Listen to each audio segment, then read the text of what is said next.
ನೋಡಲಿ ಮೂರ್ಖ, ಶತಮೂರ್ಖ, ದಡ್ಡ ಶಿಖಾಮಣಿ, ನೀನು ಮಹಾ ಅಜ್ಞಾನಿ. ಬರೀ ಅಜ್ಞಾನಿ ಅಲ್ಲ, ಮಹಾ ಅಜ್ಞಾನಿ ನೀನು. ಒಂದು ಹೇಳ್ತೀನಿ ತಿಳ್ಕೊ, ಜೀವನದ ರಹಸ್ಯಗಳನ್ನು ಹೇಳ್ತೀನಿ. ಇದನ್ನ ಸೂತ್ರ ಅಂದ್ರೆ ಯಾವ ತಲೆಗೆ ಹಾಕೊಳ್ಳಲ್ಲ, ಅದಕ್ಕೋಸ್ಕರ ರಹಸ್ಯ ಅಂತ ಹೇಳ್ತೀನಿ. ನೀನು ಈಗ ಮಧ್ಯಮ ಸ್ಥಿತಿಯಲ್ಲಿದ್ದ, ನಿನಗಿಂತ ಕೆಳಮಟ್ಟದಲ್ಲಿರೋರು ಅಂದ್ರೆ ನಿನಗಿಂತ ಬಡವರು, ನಿನಗಿಂತ ಬುದ್ಧಿಲಿ ವಿದ್ಯೆಯಲ್ಲಿ ಕಡಿಮೆ ಇರೋರು, ಇವ್ರಿಗೆ ಯಾವಾಗ ನೀನು ಸಪೋರ್ಟ್ ಮಾಡ್ತೀಯ, ಭಗವಂತ ನಿನಗಿಂತ ಸ್ಥಿತಿವಂತರನ್ನ ನಿನಗೆ ಪರಿಚಯ ಮಾಡಿಸ್ತಾನೆ. ನೀನು ಸ್ಥಿತಿವಂತನಾಗೋದಕ್ಕೆ ಅದೊಂದು ಹಾದಿ ನಿರ್ಮಾಣವಾಗುತ್ತೆ. ಯಾವಾಗ ನೀನು ನಿನಗಿಂತ ಕೆಳಗಡೆ ಇರೋರನ್ನ ಸಹಾಯ ಮಾಡಿದಾಗ, ದುಡ್ಡಲ್ಲಾದರೂ ಸಹಾಯ ಮಾಡು, ಆಗ್ಲಿಲ್ವಾ ಮಾತಲ್ಲಾದರೂ ಸಹಾಯ ಮಾಡು, ಹಂಗೂ ಆಗ್ಲಿಲ್ವಾ ಅವ್ರಿಗೆ ಬೆಂಬಲಿಸು, ಬೆನ್ತಟ್ಟು, ಉರಿದುಂಬಿಸು.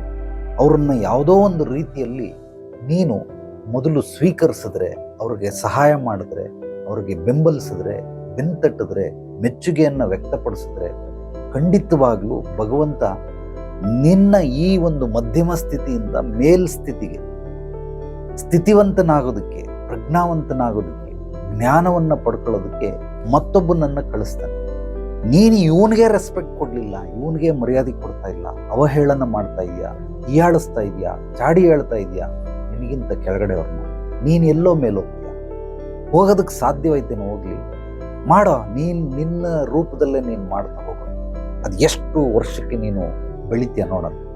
ಇವ್ರನ್ನ ಕೆಳಗಡೆ ಇರೋರ್ನೆಲ್ಲ ಬೈದು ಬೈದು ಬೈದು ಬೈದು ಬೈದು ನೀನು ಹೇಗೆ ಮೇಲೆ ಹೋಗ್ಬಿಡ್ತೀಯ. ನಾನು ನೋಡಿದೆ, ನಾನು ಬದುಕಿರ್ತೀನಿ, ನೀನು ಬದುಕಿ. 10 ವರ್ಷ ಟೈಮ್ ಕೊಡ್ತೀನಿ, ಮಾಡಕ್ಕೆ ಸಾಧ್ಯವಾಗುತ್ತಾ? ಖಂಡಿತವಾಗ್ಲೂ ಆಗುತ್ತೆ. ಪ್ರಯತ್ನ ಮಾಡಿ ನೋಡಿ.